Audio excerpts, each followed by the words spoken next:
Le sujet à la une du secteur mobile, c'est le phénomène Clubhouse. On en parle tout de suite avec Jérôme Bouteiller, fondateur d'écranmobile.fr. Bonjour Jérôme. Bonjour. Donc Clubhouse, c'est cette nouvelle appli de réseau social où tout le monde se parle et dont tout le monde parle. Alors Jérôme, pourquoi un tel buzz ?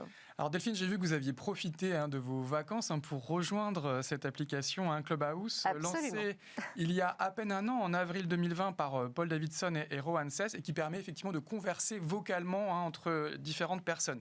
Alors pour l'instant, elle est limitée à l'iPhone, elle fonctionne uniquement sur invitation, et pourtant elle rencontre un immense succès, notamment auprès des entrepreneurs, puisqu'ils peuvent depuis quelques semaines écouter des grandes personnalités du numérique, telles que Elon Musk, le patron de Tesla, Mark Zuckerberg, le patron de Facebook, où il y a à peine quelques jours en France, Xavier Niel, le patron de Free, et ils peuvent du coup échanger directement avec certains des auditeurs.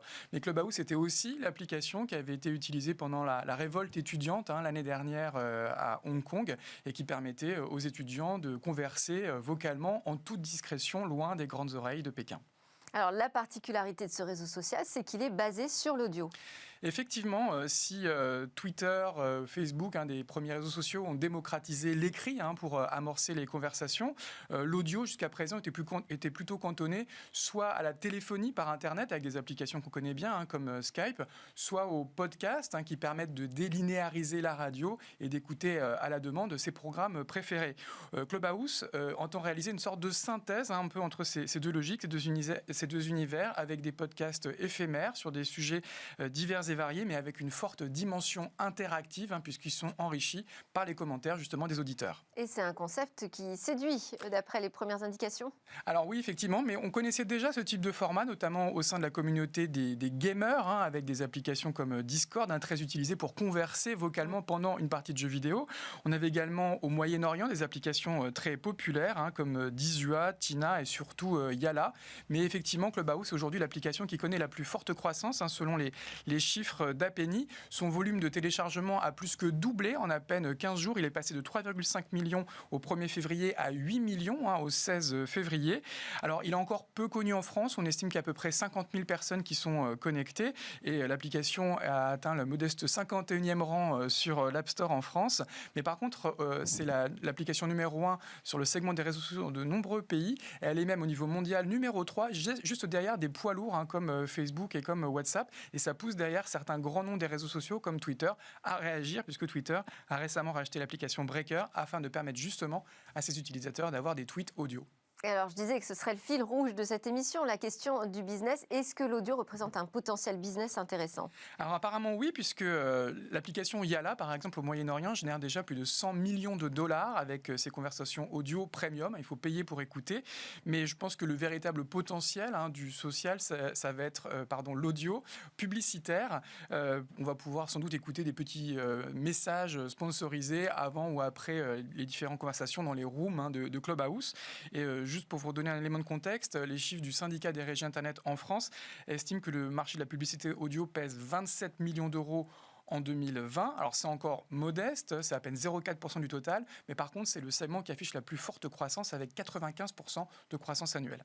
Bon, je propose qu'on continue notre conversation sur Clubhouse, Jérôme. Eh bien, pourquoi pas Delphine, puisqu'on est tous les deux inscrits. Mais pour nous écouter, effectivement, il faudra que les utilisateurs aient un iPhone et une invitation. Et d'ailleurs, ça sera le grand défi de Clubhouse dans les prochains mois. Ça sera de réussir l'ouverture au grand public. Il faudra également réussir la monétisation. Et peut-être que Clubhouse sera à la radio, ce que YouTube est à la télé. Et en cette année, on va fêter les 80 ans du talkie-walkie. C'est aussi l'occasion de réhabiliter un petit peu l'audio et notamment la voix, un format très chaleureux, très humain, plein de nuances, qui est sans doute plus apprécié en ces temps de pandémie et de distanciation sociale. Alors, on va passer à d'autres news, notamment avec l'ARCEP qui attribue une fréquence à Starlink. Oui, on rappelle que l'ARCEP, c'est l'autorité de régulation du secteur des télécommunications en France. Et ils viennent d'attribuer une autorisation d'utilisation des fréquences radioélectriques à Starlink. Et Starlink, on le rappelle, c'est la dernière société du milliardaire Elon Musk, dont on parlait à l'instant. Et son ambition, c'est de proposer un accès Internet par satellite, avec une flotte de milliers de satellites en orbite basse, partout dans le monde. Et avec cette fréquence, on peut du coup anticiper l'ouverture très prochaine de Starlink au marché français, ce qui permettrait du coup de couvrir l'intégralité du territoire et de faire disparaître définitivement les fameuses zones blanches qui posent parfois problème dans certaines régions très, très rurales ou à la montagne. Autre info dans ce secteur, TikTok qui met le cap sur le e-commerce avec Shopify. Oui, alors TikTok et Shopify avaient déjà annoncé à l'automne dernier un premier accord, mais c'était limité aux États-Unis. Et aujourd'hui, ils l'étendent dans plusieurs pays, notamment en France. Alors concrètement, Shopify, c'est un CMS, c'est un outil qui va permettre aux marchands de créer leur site e-commerce. Et dans le back-office du CMS de Shopify, les marchands vont pouvoir accéder à l'application TikTok for Business, créer très facilement des publicités respectant les templates de TikTok, et ils bénéficieront également d'un système de pixels de tracking pour mesurer l'efficacité de leur campagne. On termine avec le Mobile World Congress, qui est la grand-messe du téléphone, qui ouvre à Shanghai. À Shanghai, effectivement, parce qu'à cause de la pandémie, le Mobile World Congress, qui normalement a lieu à Barcelone, en Espagne, a été décalé au mois de juin. Et c'est donc le Mobile World Congress de Shanghai qui prend sa place et donc qui a ouvert hier. Il va se tenir lieu toute cette semaine en Chine. Donc cette année, l'événement va être un peu plus modeste, puisque selon la GMSM Association, il faut anticiper une quarantaine de discours, à peine 80 exposants qui parleront ondes millimétriques 5G, du futur de la messagerie, de l'Internet des objets, mais aussi de la blockchain. Et voilà un événement qu'on va suivre ensemble, Jérôme.